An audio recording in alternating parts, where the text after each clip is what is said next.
You're commuting home with Katz and Cosby. Now, here's John Catsimatidis and Rita Cosby on 77 WABC. Members of Congress went to the site of the Pennsylvania rally where that assassination attempt took place of President Trump. Still so many unanswered questions. And joining us now is former senior Secret Service agent Don Mihalek. Don, great to have you here. What's the biggest mystery to you now? Because everybody who went there, they were shaking their heads. And John and I were just talking about the fact the body's not around. It was cremated so quickly. Hey, Rita and John, thanks for having me back on. Yeah, the congressional visit, I don't know if it helped or hurt. I mean, I think it was important for the Congress members to get there to see the site so they have a better visual as they're talking to people and examining investigations. But I think this is the first time in history where we've had an assassination attempt, and there's been all these overlapping investigations that may or may not need to have occurred when the main criminal investigations, the FBI's investigation, the Secret Service, Mission Assurance investigation, and the Department of Homeland Security's Blue Room panel investigation are ongoing. As far as the cremation of the body, I joined the rest of the American people with the inexplicable question of how did that happen? Why did that happen? When John F. Kennedy was assassinated, the Secret Service agents and the FBI were in the room during the autopsy with the coroner, escorted the body back, made sure President Kennedy got the full, presidential funeral. When Reagan was shot at, the Secret Service agents were in the operating room. FBI agents were there. The FBI agents actually recovered the bullet from the hospital in Washington to do their investigation. So it's pretty inexplicable why his body was cremated, how it was cremated, and how that process broke down. But what happened to Lee Harvey Oswald's body? That's the question. Yeah, Tony Carbonetti's asking you, Don, what happened to Lee Harvey Oswald's body? If I was in the Secret Service then I'd have a better answer for you, but I wasn't around then, so I really can't give you an answer what happened to Lee Harvey Oswald's body. Well, we might find out because Trump said if he becomes president again, he's going to open up the JFK files. So we might find out at that point. The other thing. And it came out that the reason that Secretary Pompeo, who was ex-CIA director, urged President Trump not to open up those files. Because of Oswald or because of what? No, because of what? Because. I know. I was trying to find out why. You know me. I'm curious. Later. All right. We'll figure it out. I won't tell you in front of 1 million people. Okay. All right. Well, you sang. You might as well tell the secret, right? But you know what? It is an interesting point, Don, to their point about in JFK's case.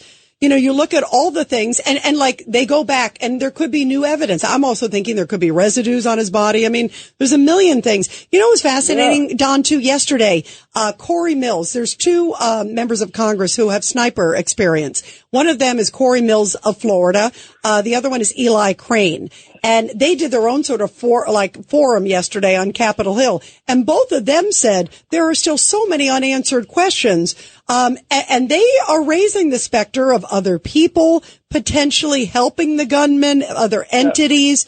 Your thoughts on where all that's headed?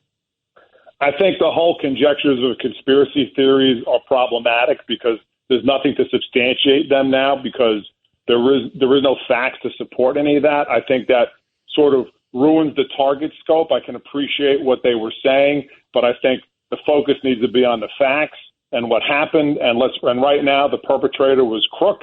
He was the perpetrator of this thing. There's nothing else out there that supports anybody else in being involved with this.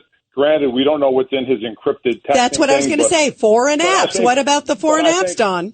Well, I don't know if they're foreign apps because I think all of us have Signal, WhatsApp, and other encrypted apps on our phones that we use to communicate maybe with people. So I don't know if it's exactly foreign or not. And the problem with that is the privacy regulations. Congress has yet to provide law enforcement with the tools to get into encrypted apps because the .com world keeps hanging their hat on privacy, and Congress doesn't want to take that on and create those backdoors, judicial processes so law enforcement can actually access them. So I think that's more of a problem of the bureaucracy of our laws than it is trying to hide anything. Yeah, and by the way, they should have access. I mean, I realize there are the First Amendment issues and all that other stuff. On the other hand, when you're dealing with an attempted assassination, the former president and potentially future, you should be able to get in. Not only former president, a possible, 50-50 contender. Absolutely. I mean, you should be able to get access, Well, let's go back to when the FBI had the two phones from the terrorists out in California, 2 iPhones, and they couldn't get into the iPhones. And Apple basically told the FBI, sorry, we're not going to help you. I think the FBI spent $5 million hiring hackers to crack the iPhones so they can get inside and find out whatever information was in the iPhones. That shouldn't be the case. Our laws should be updated to the modern world where if law enforcement needs to access these phones or privacy apps, there are tools in place to do that, lawful tools in place to do that, and there aren't. And it's really a travesty that, we're allowing the .com world, the cyber industry to dictate. And again, the cyber industry holds more information about the American public than anybody else, more information than even the federal government could ever want.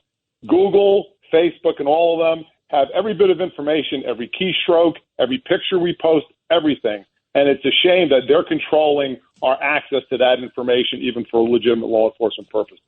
Sure. If you can get a warrant to search someone's home, most personal things that a person has, why can't you get a warrant to search someone's cell phone? Same thing. Well, exactly. And the problem is, even with the warrant to search the cell phone, if you don't have the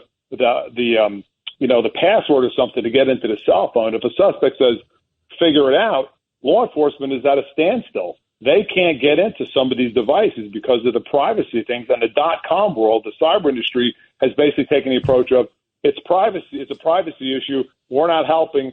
Figure it out. That's wrong, and that impedes any lawful process, including now with an attempted assassin who we have encrypted apps, allegedly, that the FBI can't access because there's no lawful, legitimate way to compel these companies to help in the investigation. Well, hopefully we get all the answers soon. I hope. Don Mihalek, Secret Service. Tell us your new book. Not come out yet, John, but maybe we'll get one going here soon. Okay. Keep us posted, Don. Very much. Thanks, Don.